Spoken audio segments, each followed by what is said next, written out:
since I will be the representative for this organization, you have to execute the board resolution. Magsasign yung mga Samoa naman, lahat tayo magsasign. Yeah. That's, I will give you an example. Pinirmahan ng boss ko, ako yung pinadala niya sa TESDA. Ito po.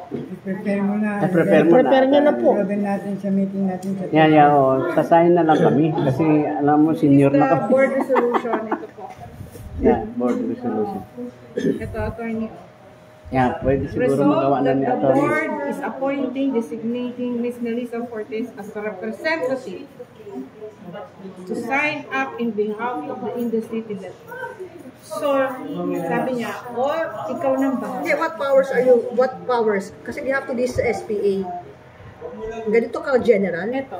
Nakalagay lang naman yun. To sign and up. Oo nga, what powers are you seeking? Regarding the TVET. Do you have an extra copy? Ilagay lang natin Tibet projects. Tibet projects. TVET is TESDA. techbook. TESDA Tibet. Textbook. Textbook yan eh. And then, sinetipyan mo kayo Textbook kasi yan. And then, Technical vocational course yun. Kasi pag wala kang TM1, hindi ka papalikan. Kaya naka-attach itong training methodology ko. So, yun. Nag-ano siya. I am the representative of Avalon Zoo. Di, yun na lang. And then, si attorney, kaya na ni attorney yan eh. Ito po, gagawin ko na yung mga schedule ng training po natin para sa pilot. Mondays to Friday kung anong araw. Tapos yun sa salt meeting mo, isama na natin dito din. Kasi hindi lang naman training ng hilot ang ipapasok natin sa TESDA. Yung salt and fish preservation. Salt meat production. 2 hours per day. Fish bago. Fish bagoong kasama. Yung bagoong. Product. Anday And kayo. ako, palitan mo na. Yan. Practical. Sige. Okay. So, tatlo pong training regulation, tatlong folder. Kumbaga sa pamimili, yan ang bibilhin mo. And then, mag-execute po tayo ng appointment. Appointed by the President of Philippine Therapeutic. Kasi may mag-trainer nyo. Kumuha ko na tsaka Mayroon na. Kaya lang, ito lang pera ko. Kasi sasubmit ko sa test. Nawala ka na lang ba yan? Mo yan. Permato mo yan. Ito po yung galing sa Sontal sa mga mangus din. 1, 2, 3, Iba yung appointment kayo. Gawan mo na. Kumuha ko na sa gilid sa kabagoong.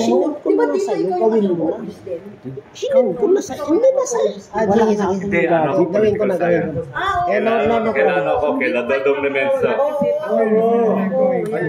Bawasan mo naman natin. Yan ito. Madali ko na sa attorney.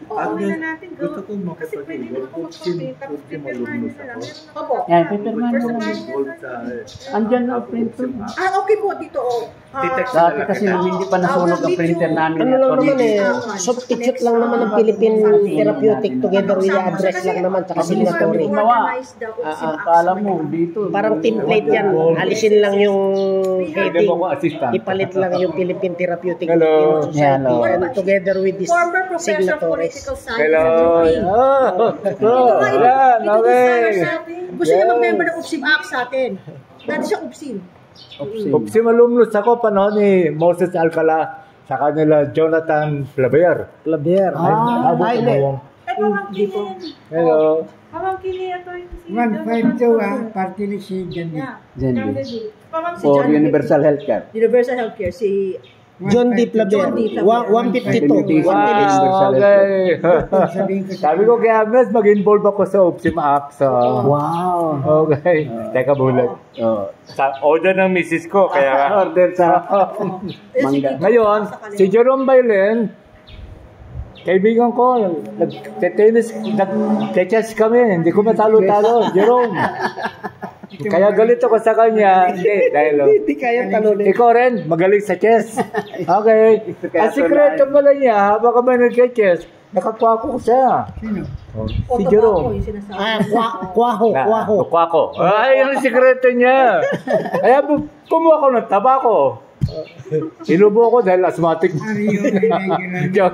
At saka si Josie, pagbuha ko ng lesson sa kanya. Mga 3 times lang. Sabi niya, bait naman ni Diyos. Sabi niya,